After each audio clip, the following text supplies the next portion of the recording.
Hi there, everyone. We'll start in around 30 seconds, just getting the last people into the call.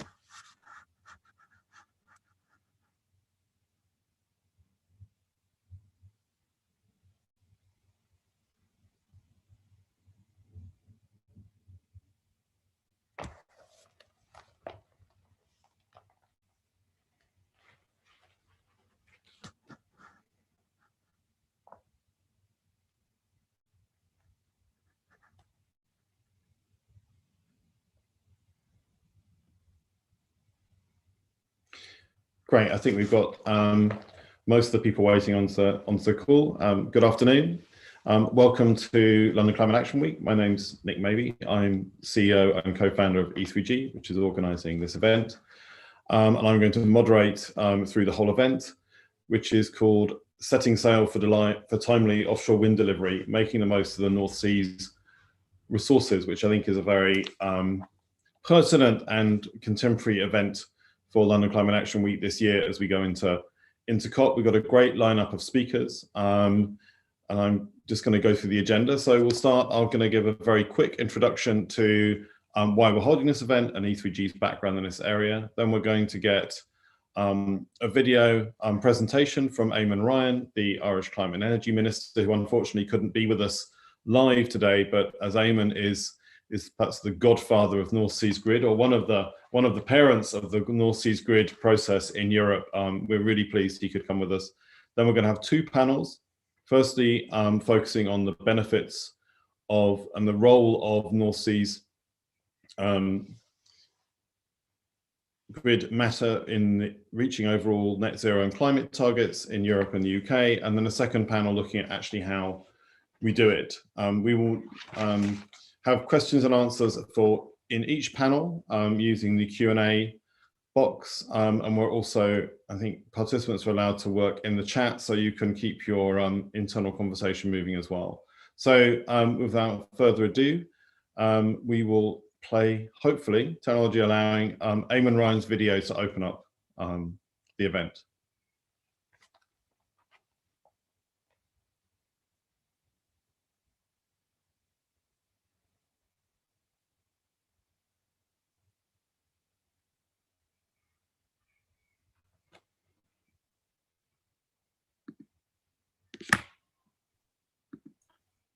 Hello, I'm very glad to join this London Climate Action Week event to discuss how we might share our North Sea's wind capacity. Eamon Ryan is my name. I'm Minister for the Environment, Climate Action, Communications and Transport in the Irish Government. I was former Minister of Energy from 2007 to 2011 and member of the European Council and the Irish Government. I should also say at the start, I suppose, also for 5 years from 2011 to 2016, I was also an associate with E3G and did a lot of work on this subject for E3G, looking at this very question: how do we get cooperation to benefit from our offshore wind energy resources on these islands and on our continent, northwest part of it especially? I just want to share some personal experiences, some personal reflections, and I suppose an update of where we are as I see it from a political perspective in this whole project. My involvement goes back, I think it was 2004. There was a company called Electricity in Ireland. Eddie O'Connor was chief executive, and they partnered with General Electric for one of the first offshore wind farms, which went into the Irish Sea, 7 turbines, which were piled into a sandbank on the east coast of Ireland. I remember the excitement of that in the sense of, oh, this is the big new technology which is coming.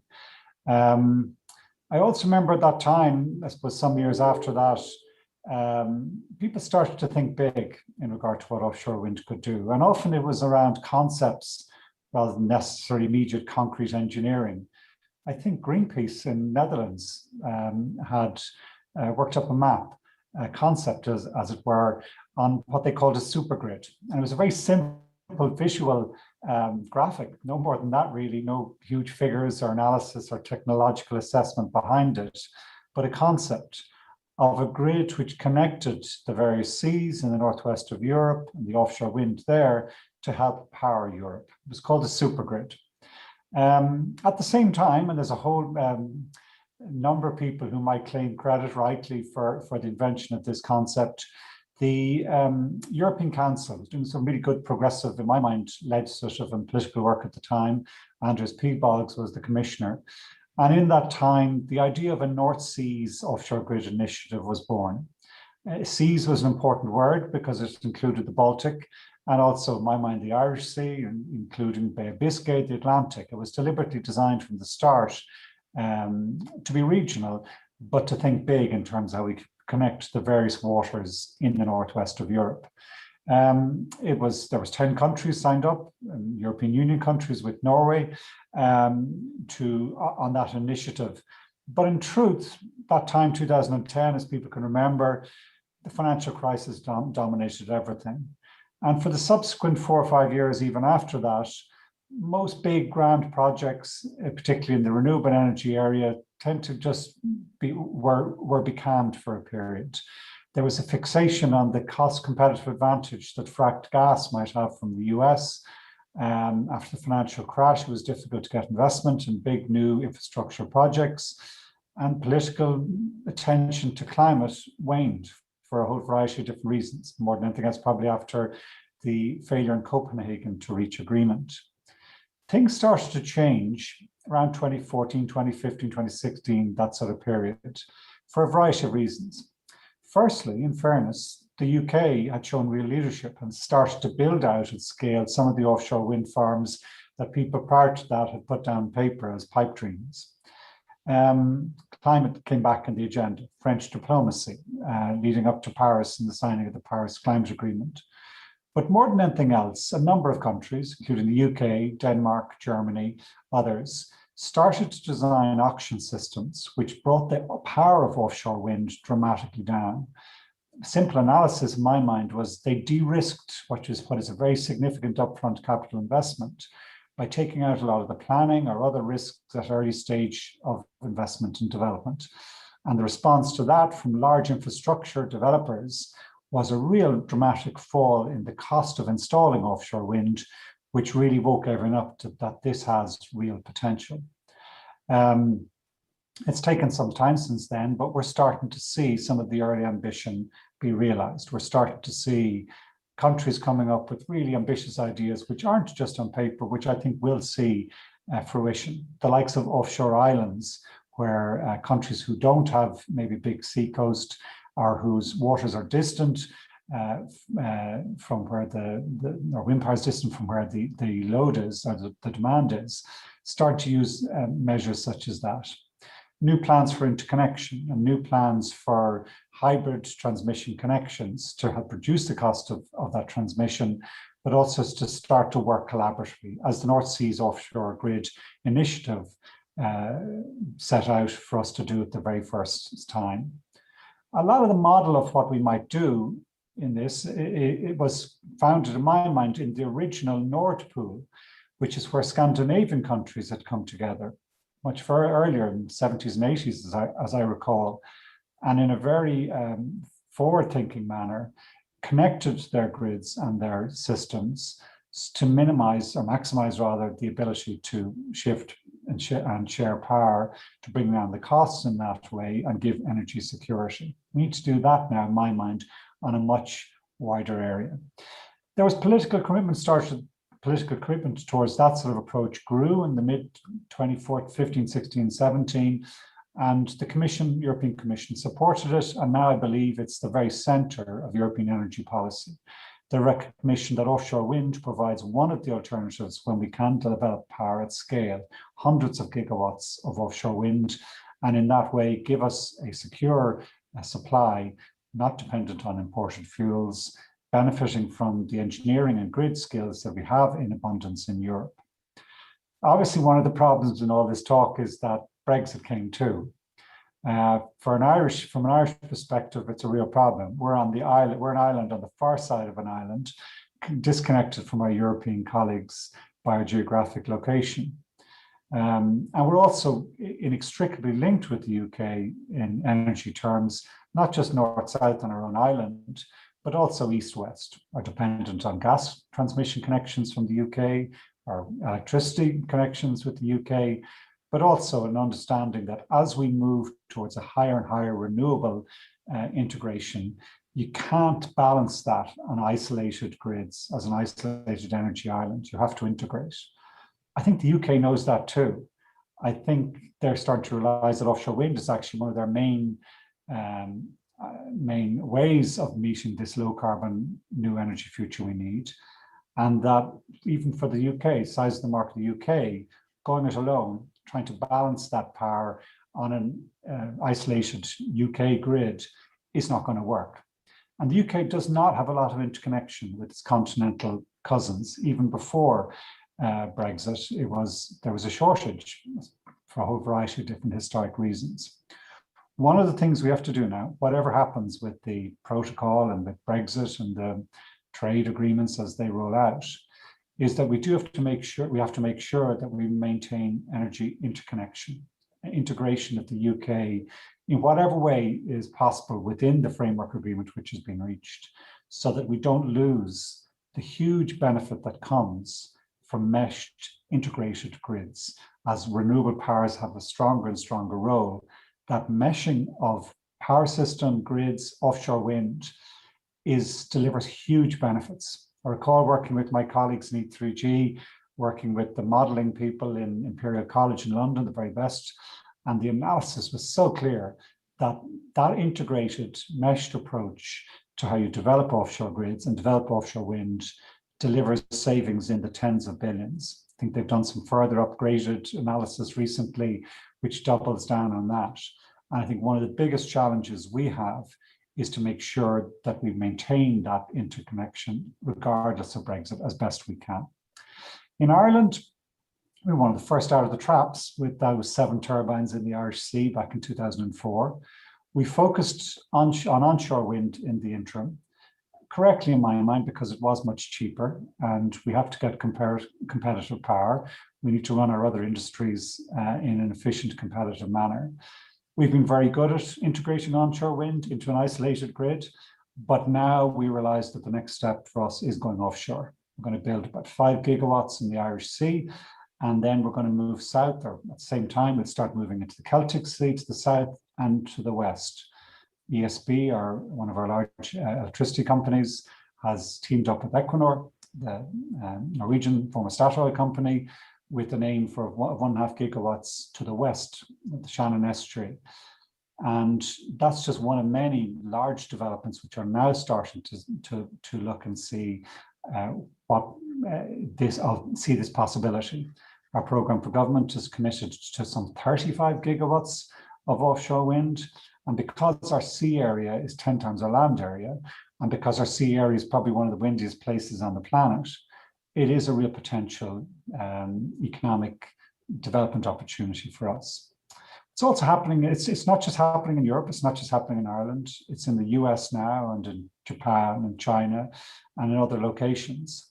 And I think it's that scale of development that's going to occur, in my mind, particularly with evolving new technological innovation around floating wind and around the use of electrolyzers and hydrogen as the wind power comes ashore, that is going to see this whole initiative, this whole sector grow and become a significant part of our energy future, our zero carbon energy future that we have to deliver now in the next 2 decades. One of the key things, come back to what I was saying earlier on, is getting the financing right. And it's de-risking it, as I said earlier on. That trick that was learned in those auctions in the middle part of the last decade is what we're going to have to repeat. We're going to have to make sure that the planning system is done rightly, that the interconnection with other uses of our North Seas, be that fishing, there's defence and all sorts of cabling, telecommunications, a whole range of other interests. We have to integrate this in a way that gets the planning right. And that in turn eases the financing uncertainty, which helps bring the cost down. And I think also, lastly, a last point I'd make, what we're increasingly learning is industrial development will come with the development of this sector. The initial analysis, because we're only at the start of this new hydrogen revolution, as well as an offshore wind energy revolution, is that using the energy close to the point it's generated, close to the point it comes ashore in the case of offshore wind, is going to be optimal. So I'm looking at development of our offshore wind resource as actually an industrial development opportunity at the deep water ports where we would bring it ashore. I think it's probably something very similar in the UK. UK has a proud history in the Clyde and in the Tyne and in the Humber and in the Thames and in all those river industrial ports that Britain has had of developing industry opportunities. And that's why I think the UK government has continued to go strong and so clearly on this. And they're not alone. My German, Belgian, Dutch, Spanish, French, and other colleagues, Danes, Norwegians are all thinking and seeing the same. This is one of those dreams that's actually turning into reality. We have to be careful, we have to scale it up in a proper planned way, we have to maintain public confidence in what we're doing. But I don't think there's any going back. I think the North Seas and cooperation in the North Seas is going to be one of the defining economic developments of our time. Thank you.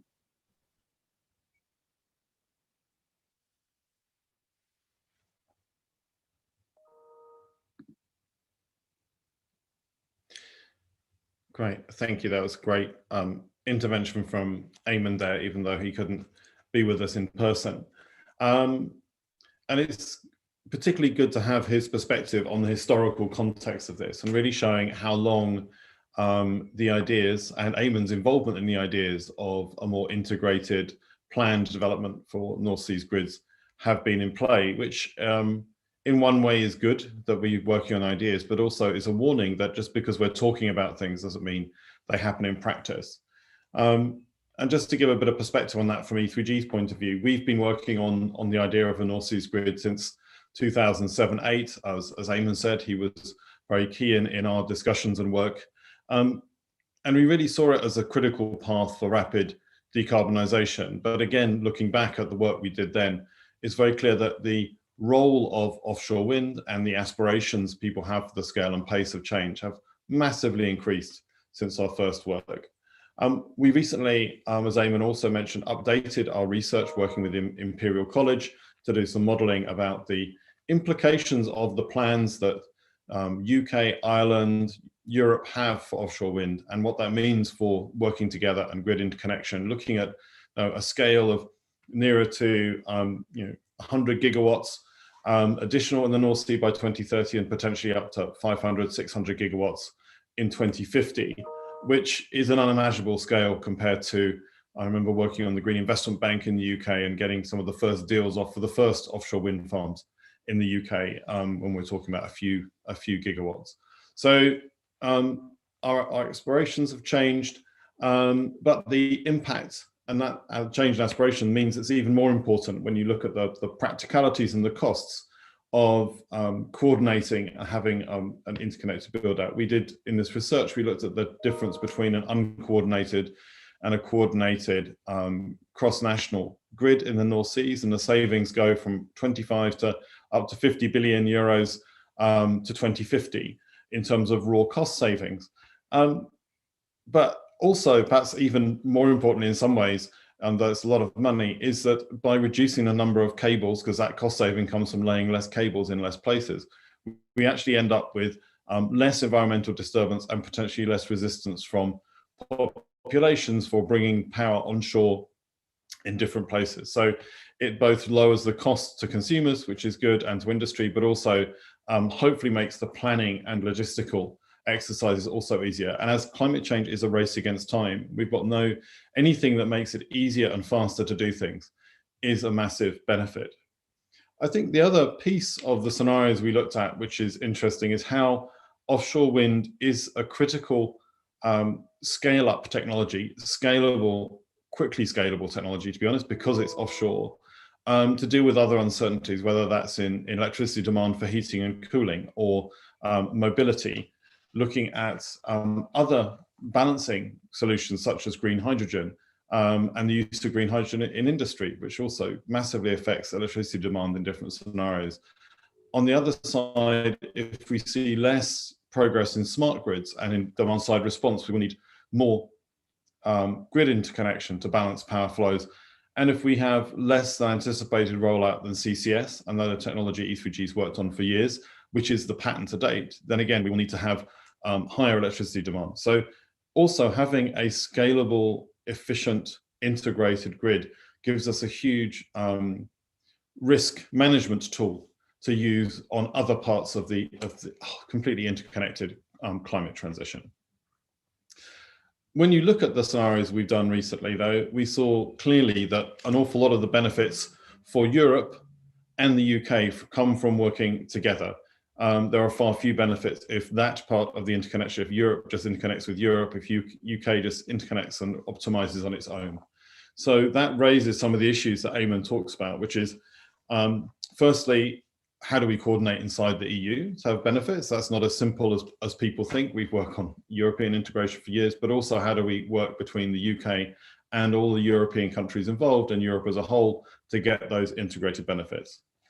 And again, this is one of the things we always started on the North Sea's grid. We saw it as a first part of a discussion about the overall European supergrid. Again, something which Eamon mentioned, because there are renewable resources in other parts of the European periphery. To the east, in the Western Balkans and hydro, but also into Ukraine and other areas, huge amounts of cheap onshore wind power, and to the south, solar in North Africa. Flows can go either way there. So this model of connecting with third countries on the periphery of Europe, working across Europe and managing that as a single European grid, is not just a North Seas agenda, it's also a southern and eastern agenda, which is critical if we're actually going to get anywhere near net zero by 2050 in practice. So that's the context. That's why we thought it would be a useful discussion, a timely discussion to have at this point in the year. And I'd like to then open to the first panel, which is really going to go over some of these issues of why it makes a difference and what role the North Seas grid could make in delivering our climate targets. And I'm particularly interested in hearing where we need to be in the short term. So what would be kind of success in 2030, given the aspirations people have? Because it's great talking about 2050, but as even COP26 shows, it's all about the short term and getting that halfway there by 2030. So we've got a panel and they'll each give a 5-minute intervention and then we'll take some questions. So firstly, we have Dan Manzani from BEIS, Director at BEIS, then Martin Finucane from DEC in Ireland, and then last but not least, Morten Pettersen, the MEP and Rapporteur on offshore wind for Renew from the European Parliament. So first I'm going to turn to Dan, if you can give me your first 5 minutes. Well, thank you very much, Nick. And reassuringly, I hope a lot of what I'm going to say is going to echo the last two, the video and what you just had to say. So a couple of things from a UK perspective. I mean, absolutely right that offshore wind is critical to our plans to decarbonise, and having both committed to net zero by 2050 and to the 6th carbon budget, which requires very steep decarbonisation, 78% on 1990 terms by the mid-2030s. A big part of that is electrification, and a huge part of electrification is offshore wind. That's why we put it centrally in our Energy White Paper before Christmas, and the Prime Minister had it front and centre in his 10-point plan. In terms of some of the numbers, I'm sure they're very familiar to a lot of people who follow the UK debate, but we aim to have 40 gigawatts of offshore wind connected and operational by 2030, and including amongst that a gigawatt of floating. But it doesn't stop there and it keeps going. So I think it's really clear we need lots of offshore wind. And to do that, there's obviously an incredibly strong case for more coordinated development to start with, just amongst how we build out that offshore wind. And we agree with you, Nick, about the cost benefits of just making sure you've thought through the most efficient way of cabling up. But also, actually, there's some speed of delivery benefits potentially, so that connections aren't the constraint on actually putting those wind up as we get into that sort of exponential growth. And finally, possibly most importantly, actually, there's an important part of bringing people with us, particularly in some of the most affected areas. In the short run, East Anglia is where a lot of our wind is being connected, but in the future, the Irish Sea, Northern Scotland and so forth, will see a similar growth. And we think we can reduce some, though of course not all, the onshore impacts by building out in a more coordinated way. And that's got to be the right thing to do in and of itself for the people who live there, but also in terms of the planning process and the speed of delivery, it helps to bring people with us. Now, finally, of course, I've talked largely about coordination there within our own terms, but we see international cooperation as a really important part of doing this properly. And essentially that's partly because we're all trying to solve very similar problems, and therefore sharing best practices and grid planning, joint projects, different regulatory and market arrangements is common sense. But also it gives us the opportunity to look at things like hybrid projects or multi-purpose interconnectors that allow us to both increase the degree to which we're interconnected with other countries around the North Seas, and also to connect up wind both in our waters and theirs. And that's an important part of the offshore transmission network review, which we launched with the Energy White Paper, and we're doing over the course of this year, looking at both the short-term opportunities to improve coordination and the longer term, and indeed the multi-purpose interconnectors with other countries. We've also made it central to the agreements we've entered into. So most obviously in the trade and cooperation agreement with the EU, where there's North Seas cooperation clause, including a number of the aspects I've just talked about. But we announced even this week that we're close to a deal with Norway on our cooperation with them and on interconnection, which this plays into. So I don't think I've said anything that doesn't just underscore the reasons you very eloquently set out, actually, for a more coordinated approach to offshore wind, and working very closely, both here and increasingly through COP26 globally, on how green grids can help us to get there. And as you've been very good on time, one thing, so in terms of if what keeps you awake at night in terms of what might get in the way of this wonderful vision? What's the is it public opinion on onshore? Is it our inability to actually deliver some of the technology? What are some of the big things in your mind which we have to crack if we're going to make this vision a reality? So I think time is the thing that we're working against, isn't it? The ambitions are so high, and in relatively short times, if you start from scratch and plan out the networks and the wind farm that you need to put in place, it probably takes you 10 years. And yet we're trying to do such a massive decarbonisation for which we have 14 years remaining. So clearly we're going to have to do a mixture of things that work with in-flight projects and look at the existing plans, as well as looking longer term and more ambitiously about what we could do if we started with a blank sheet of paper. So I think time's the real challenge here, but that's why we're trying to attack it from all different angles. Brilliant, thanks so much for that. Martin, how does it look like from Ireland, and what's top of your list for getting the most benefits, and what benefits mean most to you? Thanks, Nick. I think kind of the previous speakers, Minister Ryan, yourself and Dan, have kind of gone through the majority of benefits, and I don't think any of us or most of us would disagree with any of those. I think the biggest change that I would have seen in this particular field in recent years is actually the whole concept of total decarbonisation. So that we're no longer arguing about aiming for specific targets. It's not getting 10% of this or 30% of that. The aim is total decarbonisation by 2050 of the economy, but in particular the realisation that we need to decarbonise electricity in order to underpin that in a far quicker fashion. So really it's about how we do that and when we can do it, not if we do it. So the days of talking about targets, I think, are kind of, they're useful checkpoints, but you know, they're no longer limits. There is no limit to this, it's total. I think kind of the benefits, I think, of offshore wind, I think have been spoken about and mentioned, and rather than risk repeating the same ones, I think kind of all you have to do is look at how the market itself is developing. The early stages, you know, the last 10, 15 years, we've seen offshore wind farms develop primarily on a wind farm by wind farm basis.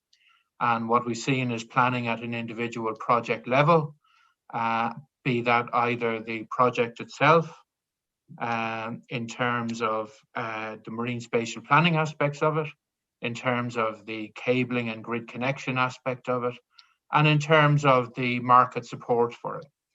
And I think as we look at how the sector is changing, and changing very, very rapidly, we're getting much bigger turbines, much more efficient turbines. That's leading to much bigger project sizes. You know, instead of talking now about a couple of 100 megawatts, you're now talking average sizes of a gigawatt plus scale.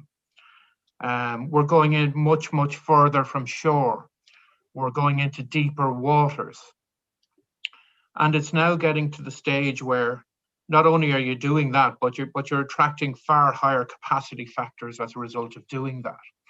So the combination of all of those factors coming together in the market at one time is pointing very clearly to one thing from our perspective: that traditional way of doing business will not work and will not work well.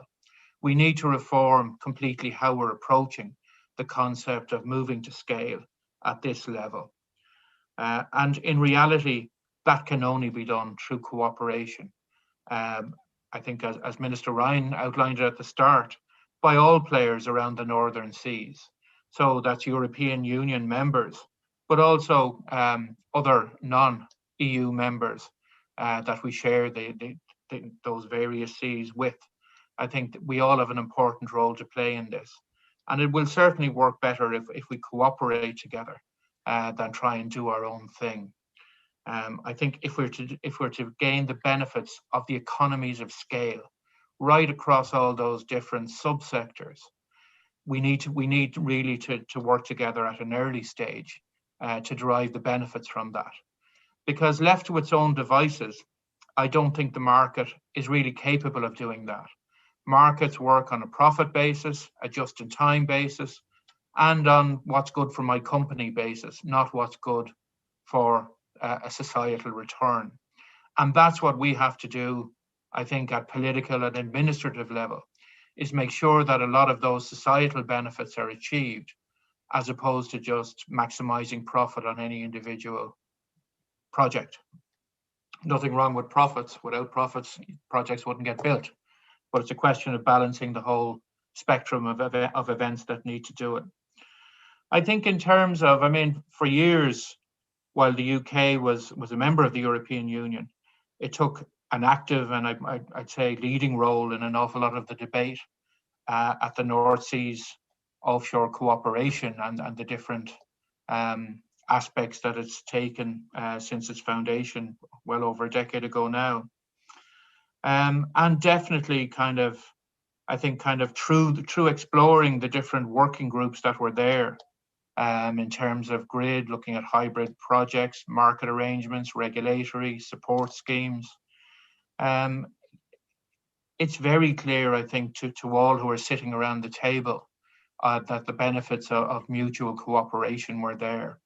And I think it's unfortunate that the events, I think around Brexit and some of the negotiations around that have delayed some of that cooperation.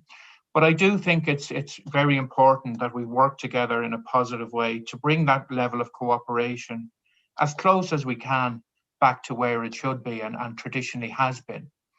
And to do so in a way that is foreseen under the auspices of the EU-UK Trade and Cooperation Agreement. And it is specifically referenced within that context. So, it is envisaged that we will get back to a much closer working relationship. I liked Dan's answer to the question at the very end. What's the one single thing that's important on this and is most challenging? And the answer being time. He's very right in what he's saying. But it's not just the time in terms of delivering the development times for projects and for the supporting infrastructure to actually come into place. One of the other things we're doing, and certainly I know from an Irish level where we're very much still developing the early concrete steps to develop the projects, the foundation stones basically, is really that there's an awful lot of coordination required across a lot of complicated work streams that all have to land in the right place at the right time for us to achieve the benefits of the economies of scale. And I think You refer to it yourself, Nick, in terms of the environmental perspective, and public acceptance is a key part of this. Infrastructure at scale, we're all challenged, I think, socially in a lot of cases by getting it developed. And if we can coordinate and reduce quite significantly in a lot of cases the amount of infrastructure that's required, onshore as well as offshore, because it's not just the projects and landing the cables onshore. It's also then been able to move the very large amounts of power that will ultimately be generated. I mean, we talk about the targets or aims for 2030. At EU level, we're looking at 60 gigawatts for 2030 and around 300 gigawatts by 2050. But that's electricity that needs to go to onshore markets that are well beyond our coastal regions. So we need to look at how we can gear up the onshore grid to accept that quantum of power coming off the offshore power and bringing it to the centers of demand right across the continent. And I think that's one of the key challenges that's there. It's not just offshore, it's also the onshore piece. So I think kind of working together to develop these is going to be the critical part. And I think kind of the EU will be sitting down, I know, with the UK administration shortly to work out the terms of a memorandum of understanding to enable that work to come back into place at EU level on the North Seas. And I very much look forward to working cooperatively on that with Dan and everyone else around the table. Thank you, Nick. Thanks very much. And I think it's good news to hear that they're kind of as an MOU in the offing. I suppose from what I take from what you said, there's enough to do in reform and changing our outlook and our philosophy of how we do planning inside in countries without having to have kind of unnecessary disputes across borders, because this is such a big reform agenda. It's not just business as usual joined up. It's a very different business as usual. I think that's quite an important one to in terms of the time.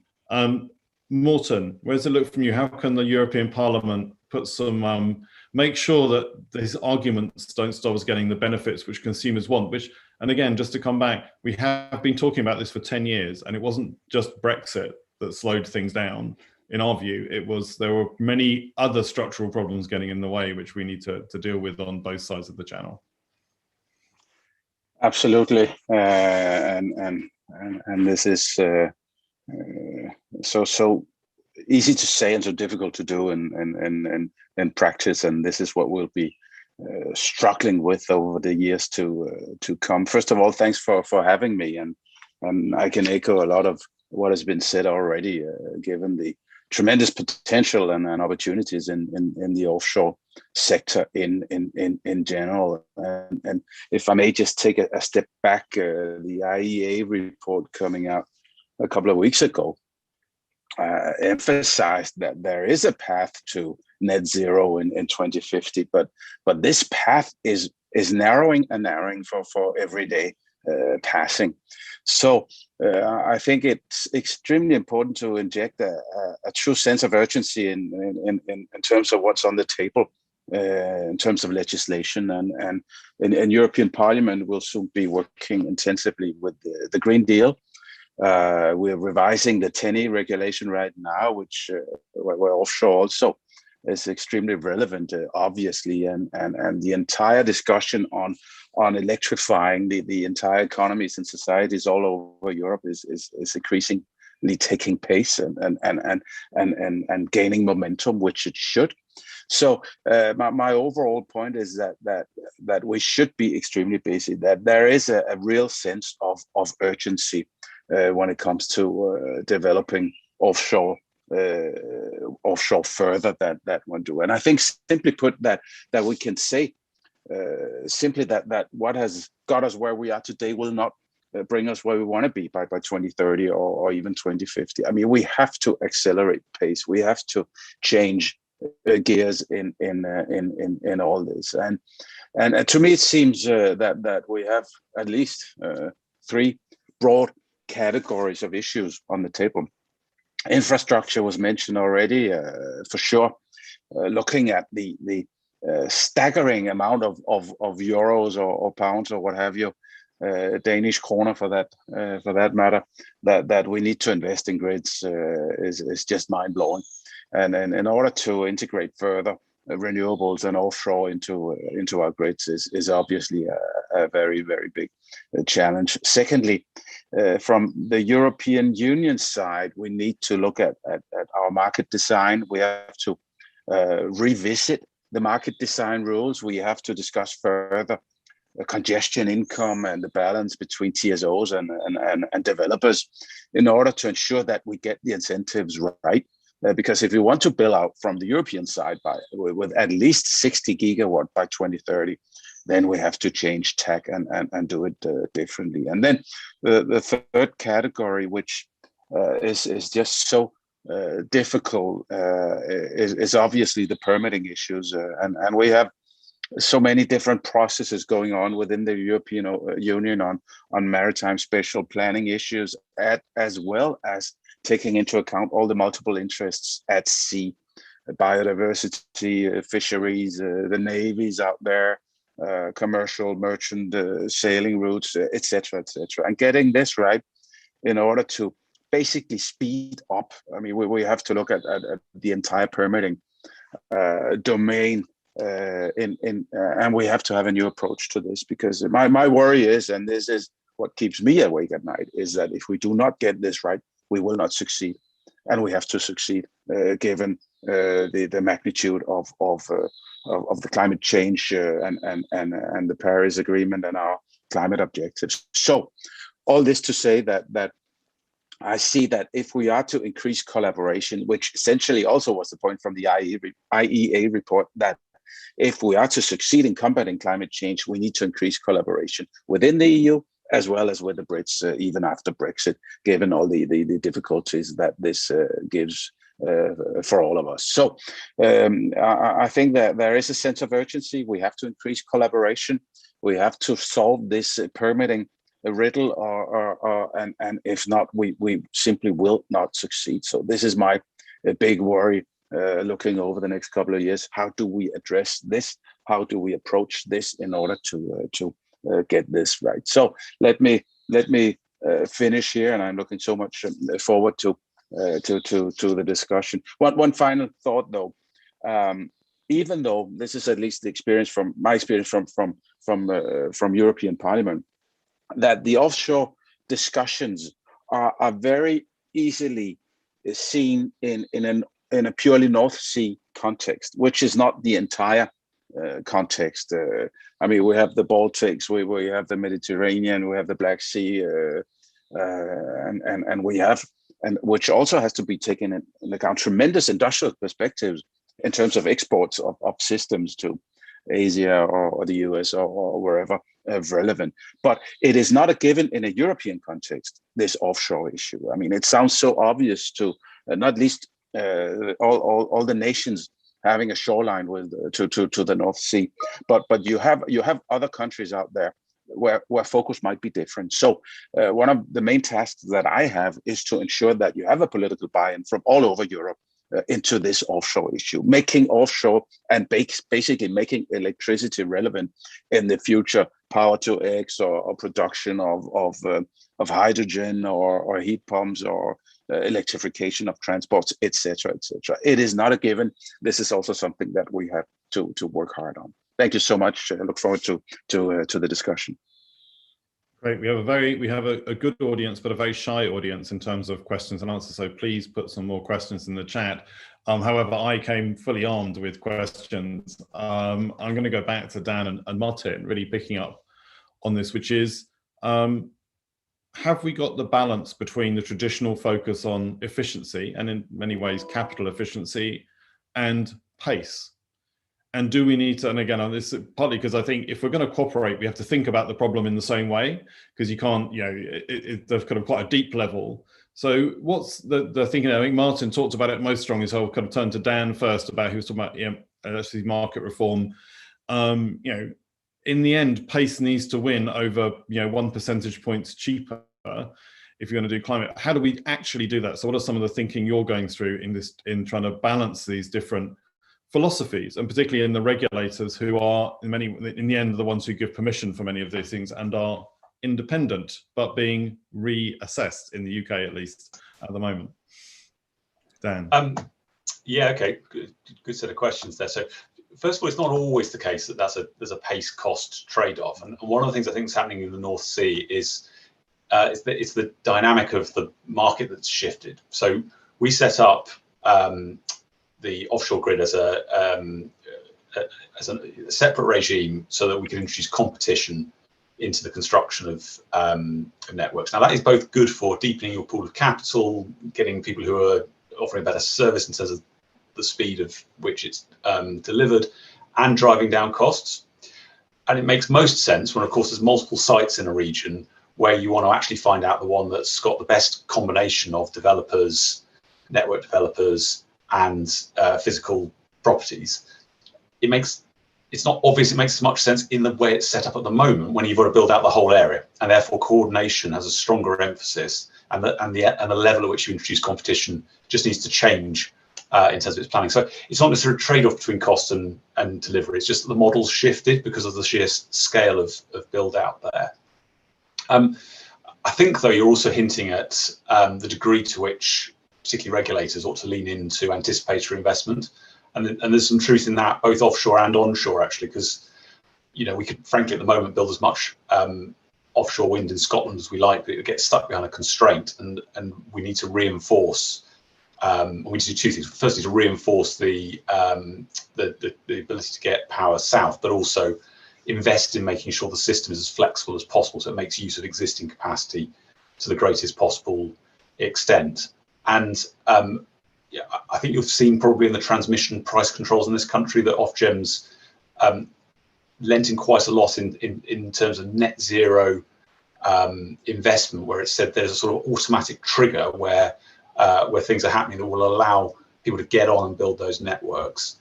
And it's certainly something that I think they recognise, that acting in the best interests of consumers, which is their duty, absolutely includes getting ready for net zero and making sure that the time criticality of that is taken into account, whilst of course not forgetting entirely the traditional value for money side of being a regulator, nor indeed the energy security side of that. So I think there's a shift, actually, and people recognise that this is a massive step up. We've also said we will make sure that's absolutely clear in our strategy and policy statement, which is our way of giving voice to our joint strategy between the department and the regulator. We'll consult on that later in the year. Great. And Martin, I think there's also a related question, but it's kind of, perhaps a better way is cooperation versus competition as the kind of underlying philosophy. At what level on, is there is competition law basically getting in the way of strategic coordination around building out? Do we need to do that, or can it be handled under environmental exceptions? How do you see those balances? Do you think there needs to be some fundamental rule changes in European rules to accommodate what we need, or can we kind of use some patches in the short term? Again, no one wants to do treaty change or fundamental change of rules if they can avoid it, if you're trying to go fast, but sometimes you have to. So Martin, interested in your view of the same question as Dan, but also the question we've had through on competition law. I think in ways, if you look at it from the political and administrative level, what we're actually trying to do is not nationalize or take over planning and building and designing. That is something that is probably best approached by the open market, and the companies are very innovative and creative in dealing with this. But what we are trying to do is do it at kind of the higher level to ensure that the market frameworks knit together. And it's really so that we don't see markets competing with market frameworks. What we actually see are companies able to compete on a fair basis as possible across markets and within markets. I think that's the key to it. But the higher level, kind of a lot of that centralized planning or coordinated approaches aren't particularly at kind of a competitive level. They're at kind of the supporting infrastructure, or supporting policy or regulatory approaches, and then let the competitive edge come in for the actual projects themselves, or to build the actual infrastructure. Brilliant. And more so, I'd like to come to this kind of last question, given running out of time, and the others may want to comment on it. You mentioned, I mean, this is back to the public permission, and there's, in a sense, it's who needs to be involved when to build that permission. As you say, you were talking about marine uses was pretty critical there. You could also say, I mean, there's a question in the chat about the relationship to hydrogen, you know, making the value case for this more clearly. At the moment, this is a very technical kind of industrial complex debate. It's not something people talk about down the pub after the football's being worked through. So what, and especially as you're, you know, as a parliamentarian, what do we need to do as we track forward all these reforms and great technical visions to build the social contract around this project, which is as a project, even if it's multiple places, to make sure that we don't hit a social or political roadblock, even if we've got rid of some of the administrative and technical roadblocks? Well, if only I knew, Nick. If only I was able to to pinpoint this. My worry is again coming back to the sense of urgency and the speed needed in order to fulfill our targets, and this NIMBYism we see in all over Europe. We see it onshore. We see it offshore, and to the extent of the maritime special planning issues and the real dilemmas inherent in this. And I foresee that this sort of clash of interest, this conflict of interests on the NIMBYism agenda is going to be perhaps one of the toughest cases for all of us over the next 10, 20 years, given what is needed in terms of rolling out new infrastructure and given what is needed in terms of deploying offshore facilities. And I can only say that we have not gotten this right so far, for sure.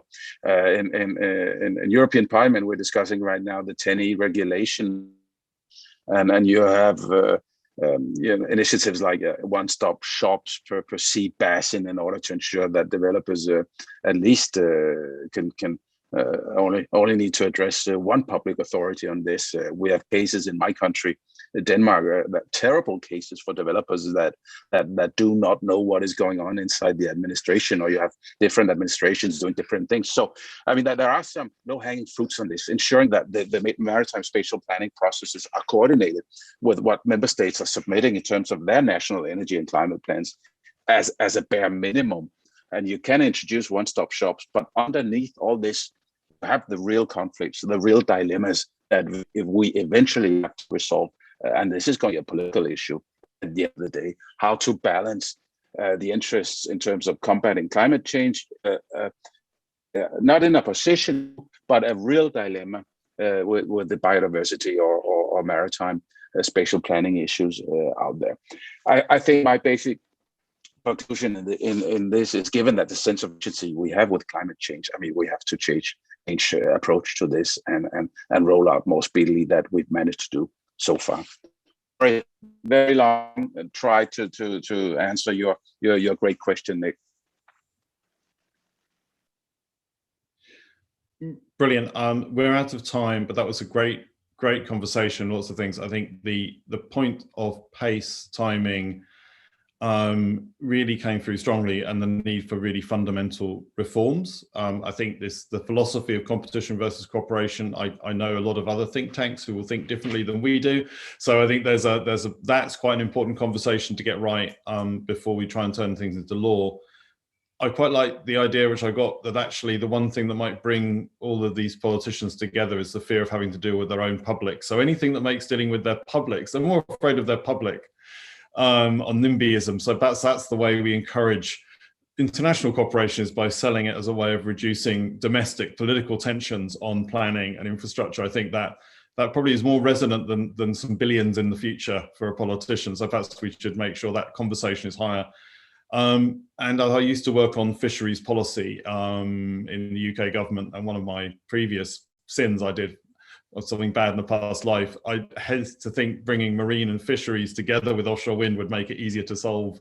But part of me thinks perhaps it's one of those times where making a problem bigger makes it more solvable. That's one we should take away, because we do need to resolve that in a more structured way, rather, as you say, rather than a piecemeal way. So I think that was brilliant. I think there's lots of things which could change the debate and move things forward faster. We're now going to switch to the next panel. So thanks very much, Dan, Martin, Morten. It's been brilliant. Thanks so much for your time. I hope you can stay and listen as well. And then we'll move seamlessly to our next panel, which in a way, and that's one of the reasons I teed up the last question, was a move from talking about the benefits and perhaps the risks of this transition and the potential for a North Sea's grid to the how, and particularly the role of stakeholders. So the aim of this is to actually, how do we tackle that integration of the North Sea's grid in a very practical way? And we've got three great speakers who are kind of in the middle of trying to do the doing as opposed to the agreeing from the policy level. So Nicola Meladova, who's the Managing Director for Interconnectors at National Grid, Anne-Mette Lisbeth, the Head of Market Development and Wind Farm Design in Vattenfall, and Jan-Paul Dickmans, who's Director for Strategy and Partnership at Tenant. Again, 5 minutes, please. Then we'll move to some Q&A. You've heard what other people have to say, so you can move on from there. Tell them what they need to do to deliver this. And Nicola, you're first. Thank you very much, and thank you for inviting me here today. So we've heard a lot already about the enormous opportunities that as Europeans we have to exploit the natural resources on our doorstep from the North Sea, but the clock is ticking. I'm responsible for National Grid's interconnector business, which operates separately from National Grid's core regulated businesses. And as far back as 1986, we've been working closely with our European partners to build and operate these amazing interconnector assets. And so I think it's worth remembering that what we might call the first phase of offshore development is already well underway, with the deployment of offshore wind and point-to-point interconnectors. And I think that's a fantastic platform to build from. We're currently in the middle of a £2 billion investment programme that will bring the UK to almost 8 gigawatts of interconnection with mainland Europe in 2 years' time.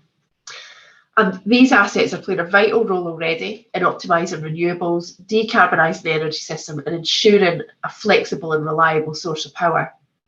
But as I mentioned, they've also allowed us to develop really strong and productive relationships with our partner TSOs around North West Europe.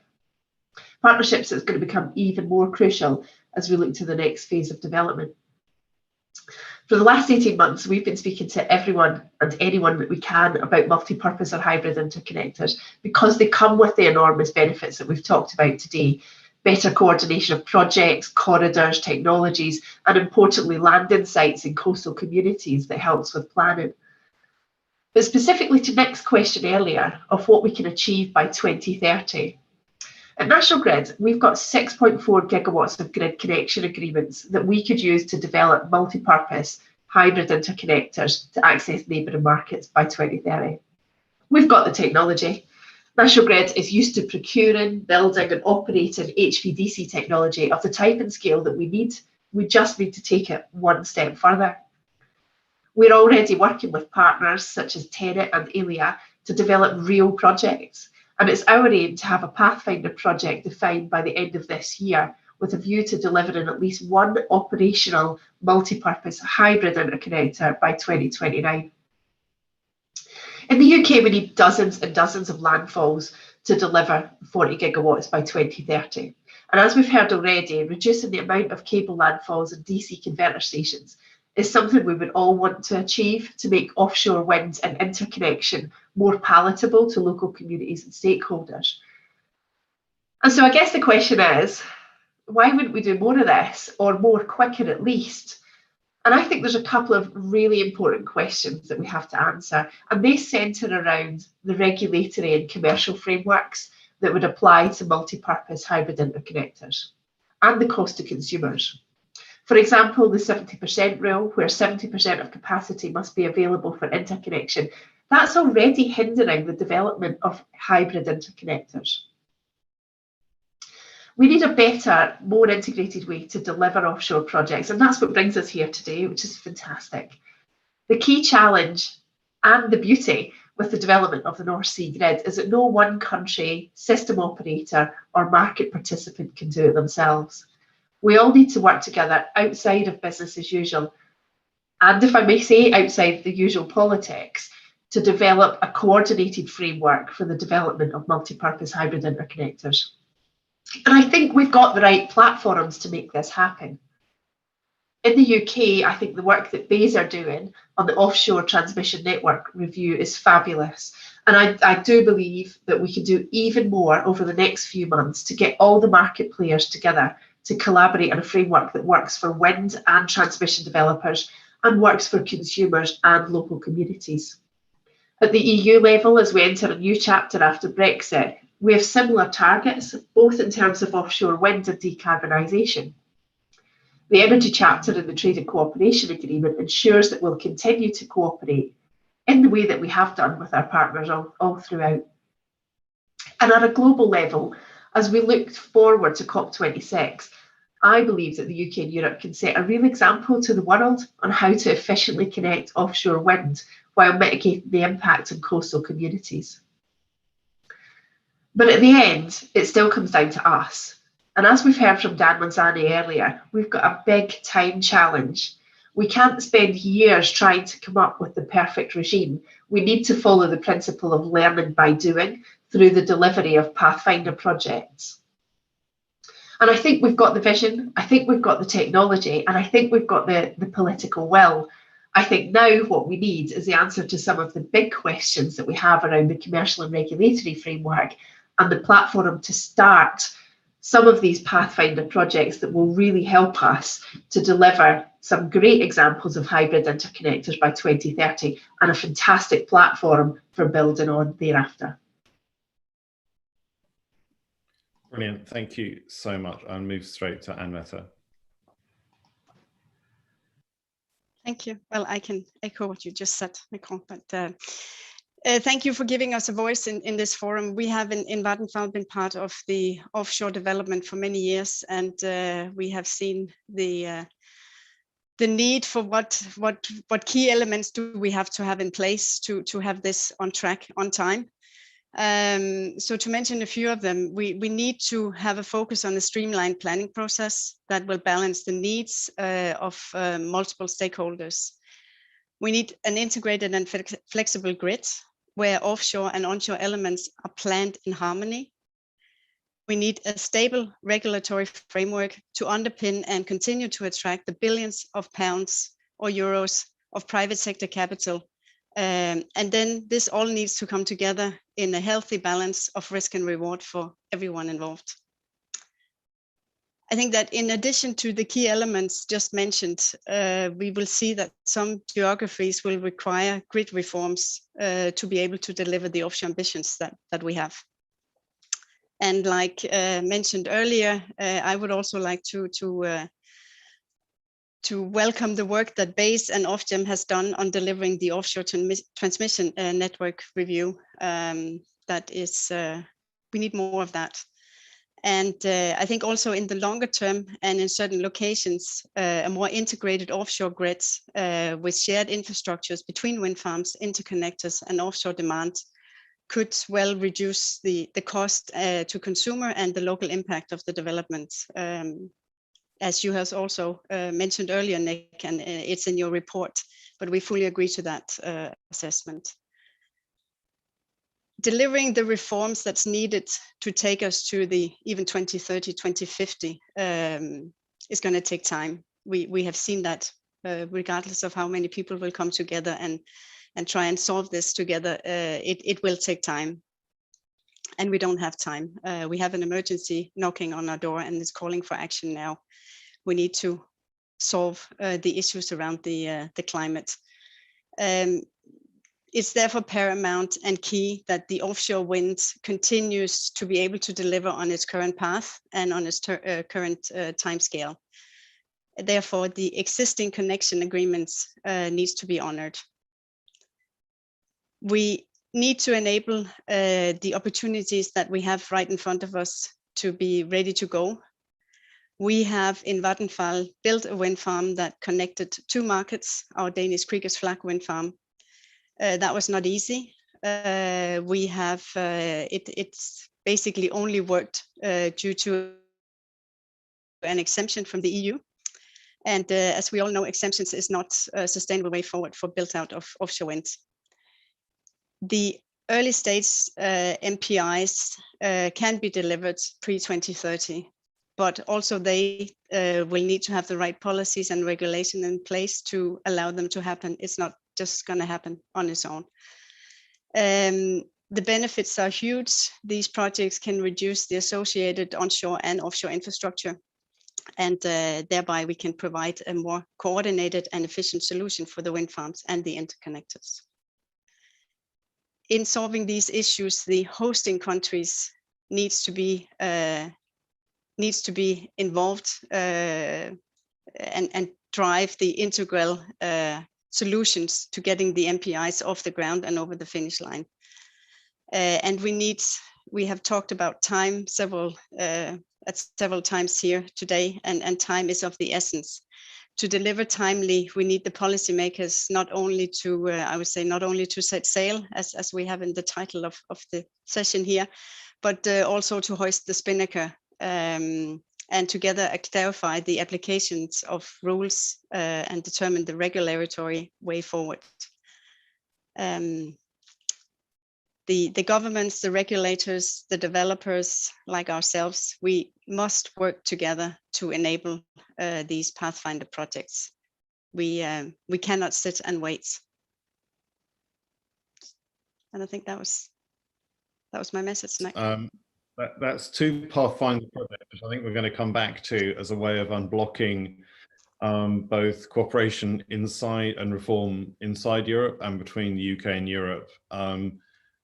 Jan Paul, interested in your practical, because I think one of the things here is we're all in violent agreement about the benefits and violent agreement that there's no time. That obviously that's something missing in the middle, which is, okay, how do those two things get reconciled? Jan Paul. Yeah. Hi, good afternoon, everyone, and thanks for inviting me to this event. My name is Jan Paul Dijkmans, and I'm responsible for strategy and partnerships in TenneT. That includes business development and also interconnector development. TenneT has been proactively exploring and developing interconnections with our neighboring countries, obviously AC connections with Belgium and Germany, but we have also developed DC links between the Netherlands and Norway, the UK, and recently Denmark. And also with National Grid, we have a long-standing working relationship with the BritNed interconnector. We will be connecting up to 30 gigawatts of offshore wind in 2030. That's in Germany and in the Netherlands together. And we expect that the politics might even increase these levels in the near future. And we are trying to set new standards also with regard to technology, where we are exploring to move to a 2 gigawatt standard that we will also develop multi-purpose interconnector ready. And as a matter of fact, the German government also, the Dutch government also allows us to make the required necessary anticipatory investments in that respect. So why do we believe interconnections are so important for us? Not only for the integration of renewables, but also, of course, for market integration. But certainly also the security of supply is becoming more vital in the long term. And this is also what our security of supply monitor in the Netherlands confirms, that especially also the interconnections to the UK and Norway are of most value for the Dutch security of supply, as these systems are very complementary to ours. And this is very important as with more and more non-controllable renewable penetrating the system.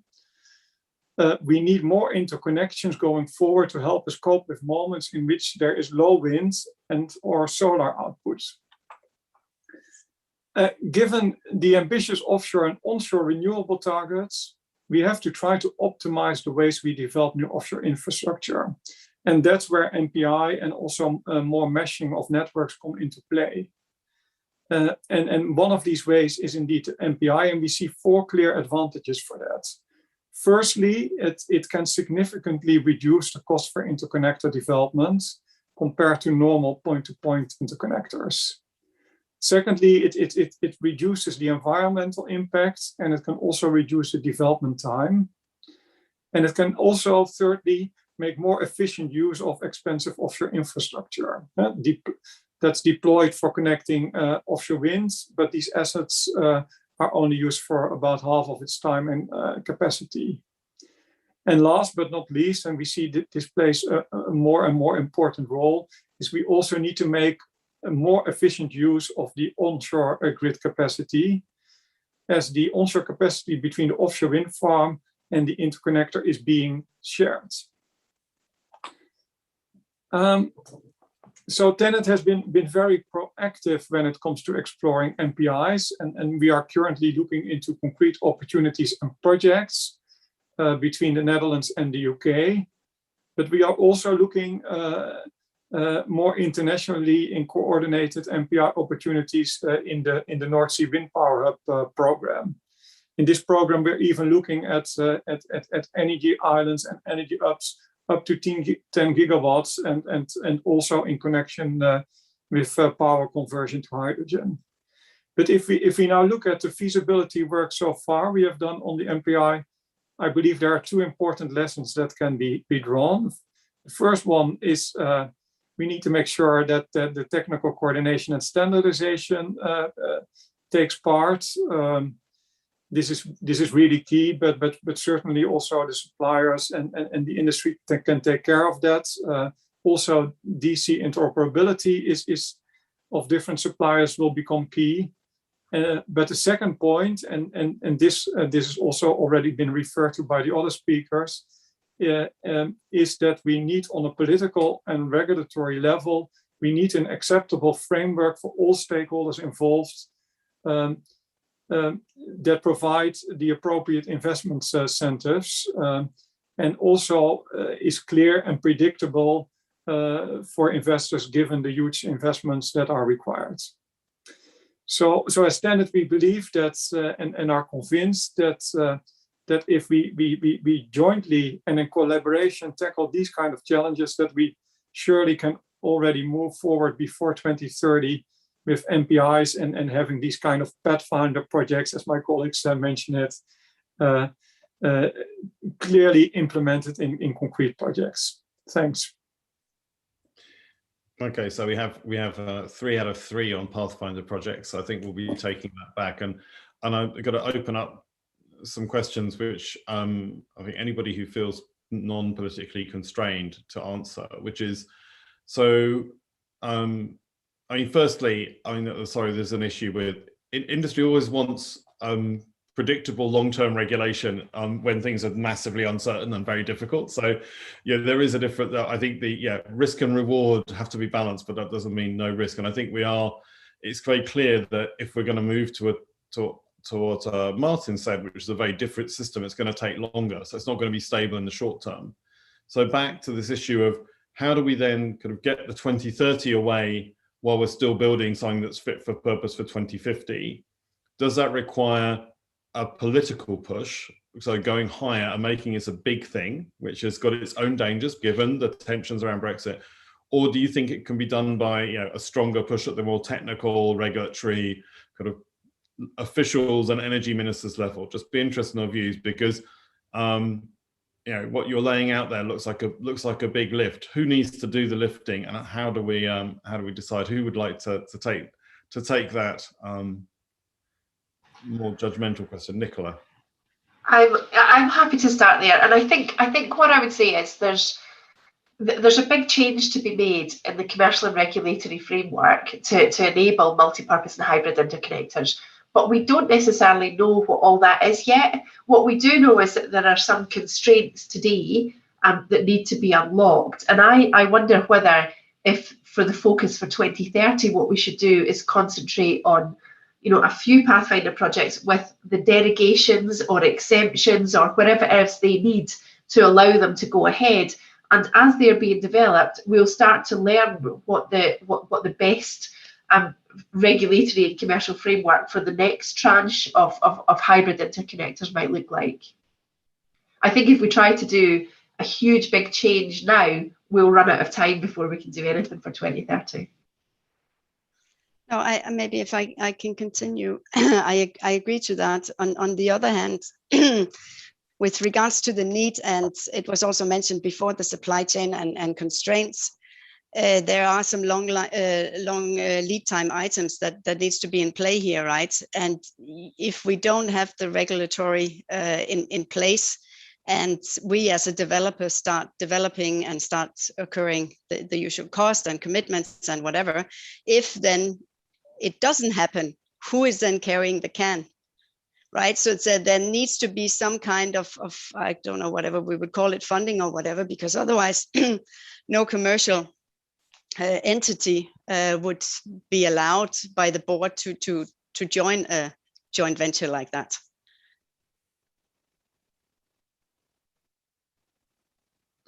And it's not that we don't have first risk loss and other type mechanisms in other parts of this puzzle. Battery factories are getting huge amounts of money. Electrolyzers are getting huge amounts of money. They seem to be a little more in front of politicians' minds as some of the other issues of the electrons to power those things, which is what offshore wind's going to do. So perhaps that's about case making. Yeah, Paul, interested in your view of this, and any of the government representatives. This is also slightly a policy issue about where risk lies and who bears the risk of the future. Yeah. I think in principle also the governments can certainly also give a push to technology standardization, interoperability, etc. Just maybe by funding or subsidizing some of these key projects. But I try to make it a little bit simple, but because we have shown by our calculations that we see that these multi-purpose interconnectors have higher socioeconomic value than simply building point-to-point interconnectors and also offshore connections for offshore wind. Simply the numbers show it, and then I always say if the numbers show that the business case is better, then we should be able to at least split the benefits in such a way to the parties in the chain. And but in all fairness, this framework is not yet there. And these frameworks are very difficult to connect in these cross-border projects.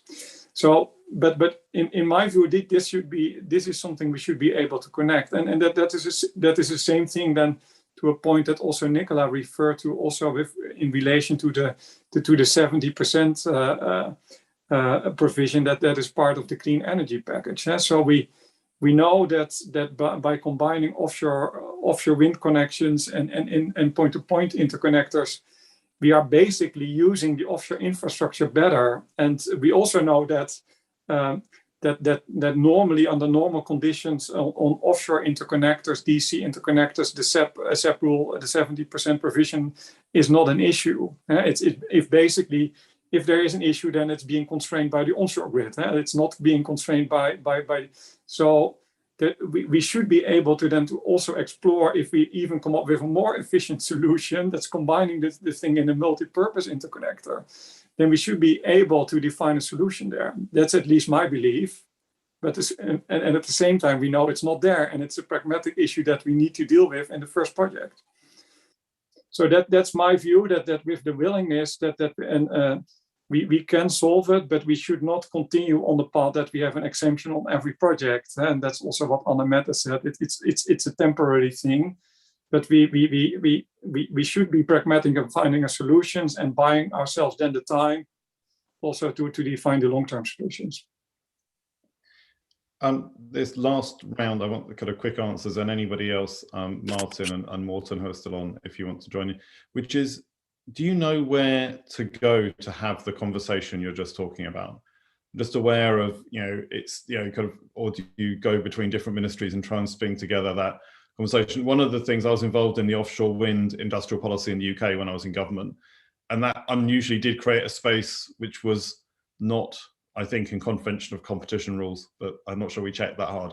But anyway, it allowed the industry to talk to government about where they were going, and that was one of the main things behind the cost reduction. It was quite unusual for the UK, perhaps more continental. But again, there was a space where people could talk at a level of granularity and honesty that somehow worked. I'm sure it took a lot more effort than it looks from the outside, as all these things do. But where? Do we have a place where we can actually resolve these pieces, or are we still talking about them in workshops, but not talking about them in a forum where we feel decision making could move forward fast? So where's the where? Maybe just add a tiny bit to it, Nick. Yeah, Martin. Certainly from our perspective, the place really where we're discussing this particular type of thing is really in the working groups. That they're not occasional seminars, they're regular working groups in terms of the North Seas initiative, because that's where we have the regulators around the table, as well as the TSOs, and as well as the member states, the country members that are in it. I think kind of these are complex issues. And I would agree that kind of we can't stand still while we wait for the perfect solution, gold-plated solution to be ready by 2040 if we're lucky. We do have to move forward to try and deliver in the real world. And I think that is one of the challenges that's in that. You're trying to get agreement right across, not just kind of numerous member states and kind of the Commission. I mean, Norway sit as a full member of the initiative and kind of, you know, so it's not all EU members. So, you know, kind of that's why we'd be very anxious to try and kind of plug back in to get kind of broader representation at it. But I do think that's where you need to get it, because other than that, no one regulators tend to look inwards. They look into their own market and very rarely over their shoulder at what's happening next door. So I think left to their own devices, it would take a long time just to come out of that forum. It can't be done without them. They are the ones who set the market rules. But I think kind of it has to be kind of a broader discussion that it's only that is capable of delivering it. Great. I think we're out of time now. There's some interesting ones in the Q&A, but I'm gonna attempt to sum up some of the things. It's been a really good conversation, and I feel we could we will probably have to do another one, I feel, just to kind of make sure we don't drop again. So what did I take from this? Time is the most scarce resource, not just an age-related issue, but a climate change-related issue. And I think this tension between the agreement that in order to get to 2050, we need radical reforms of commercial and regulatory arrangements, the balance of competition and cooperation, dealing with quite radical uncertainty in terms of some technologies, certainly of demand, certainly of things like the relationship with hydrogen, some of those areas. Those are just things we can't get rid of. So we have to live with those, and we have to find a way through that. That perhaps reducing the objections to onshore infrastructure and managing conflicts between marine users is a major political benefit that's sometimes underemphasized in the energy sector conversation, partly because they don't own a lot of those issues, and that could be one of the major ways of kind of unblocking some of the political will to do things more. That we've got, you know, we don't have the ideal forum for cooperation yet. We have some places. We are getting more cooperation between the UK and the EU, but also we need more cooperation within the EU. And I think the issue of making the case to the whole of the EU that this isn't just a kind of Northwest Europe issue, it has implications for the Mediterranean and the Baltic, but also implications for the benefits for the whole of Europe, would perhaps move some of the other regulatory and centralized decisions move forward a bit faster. And obviously it's also cooperation with Norway and Iceland. I think it's very interesting to see the role of Pathfinder projects as perhaps the way through. But Pathfinder projects, not just as we'll do exemptions and do Pathfinders, but Pathfinder projects explicitly put in the context of a parallel regulatory reform with a political level. And I was just thinking, you know, should there be an outcome agreed by the political level to build one or two of these energy islands or similar type, an outcome regulation like we had the outcome, we're going to try and get below 100 pounds a megawatt hour, which drove the industry government cooperation. So outcome-based goals, which are deliberately away from the regulatory system, but align us around a set of processes and ideas which drive forward into the kind of longer term change we need. Certainly in the second half of the 2020s, we need to have that regulatory system in place so that the long-term investments can be made and people know who's responsible for what risks and what bills. Because as Anna said, it's really important that you know, we make sure that the private sector can actually make the decisions we want them to make, and the public sector, if there's a public good here, picks up its fair share of the risk, and that's always contentious. That's again part of the social contract debate. And so I think I come back to kind of some questions that leaves me with. One, do we need to build a stronger ecosystem of stakeholders and visibility around the current North Seas discussion, particularly thinking of other marine users, of onshore interests, and also of this kind of broader costs and benefits across Europe and to consumers? Because rather than just borrowing away for a long time, coming up with a perfect system that no one knows about, it just makes you think that need to think of a kind of a broader, more multi-stakeholder forum and set of communications, which involve parliamentarians, for example. Where is there a North Seas parliamentarian forum? I'm sure there is. There's usually one of these things. Whenever you mention an institution, there's usually one of them. How can we get something that starts to bring in the more generalist interests, not just the specialist interests, so that they can also own the risks and benefits we're trying to deal with? And the last one we come back to is, do we need some type of political push to drive this forward, perhaps around those big Pathfinder projects, which would have short-term benefits, wouldn't look so structural in terms of crossing political red lines, but would actually get us moving and start to do the learning by doing we need to move forward a more general regulatory system. So I think there's some interesting ideas come out of this. We will be taking them away and testing them out, perhaps coming back and doing a future forum to push this forward, because I think everybody's aligned with the broad destination, but I don't think any of us have got a perfect roadmap to get there yet. But it's a super conversation. Thank you so much to all the speakers. Thank you for the attendees who have been sticking with us through this, and look forward to you coming back for another conversation to move this forward to the next stage.